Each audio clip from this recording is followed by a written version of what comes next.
Hello everyone, my name is Suvit Arora and I'm the CEO Australia for PropHero, and today I'm going to talk about capital gains. So capital gains in layman's terms is, let's say you're selling your asset for $1 million. You take out how much the selling cost is.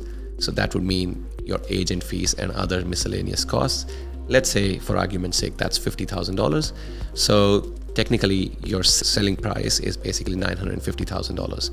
From that, you take out the purchase cost of your property, which is how much you bought it for, plus any stamp duty expenses, plus whatever miscellaneous charges you might have had at the time of purchase.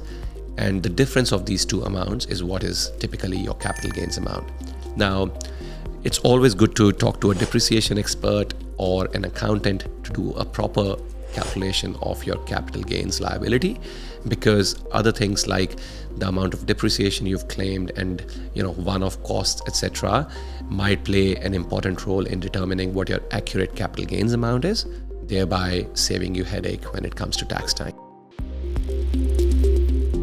You might have heard the term negatively geared a lot of the times. What it typically means is when you take into account all the income that is being generated from a property on an annual basis and take out all the expenses you have for maintaining that asset, and the expenses could be interest expense on the loan you have, property management expenses, insurance costs, maintenance costs, lawn mowing costs, whatever the costs are. Once you subtract the expenses from the income, if you get a negative number, the property is negatively geared. And what that means is you are notionally running a loss on the property because you might be claiming depreciation as well. Now, when you talk to your accountant, they might be able to advise you on if the property has a negative cash flow or is negatively geared. They might be able to take that as a deduction from your annual income, thereby reducing your taxable income and saving you some of your taxes. Now, this is not tax advice, so as always, please consult your tax accountant to get a proper understanding for negative gearing and its tax implications.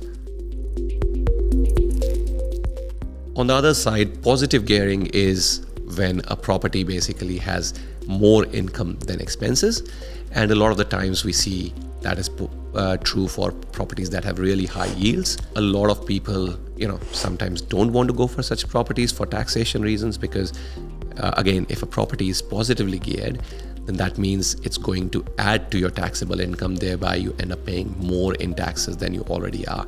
So good advice from an accountant is always handy when it comes to deciding which kind of property to go for. Thanks for watching, guys. If you want to learn more, please subscribe to our channel and comment below so that we can respond to your questions.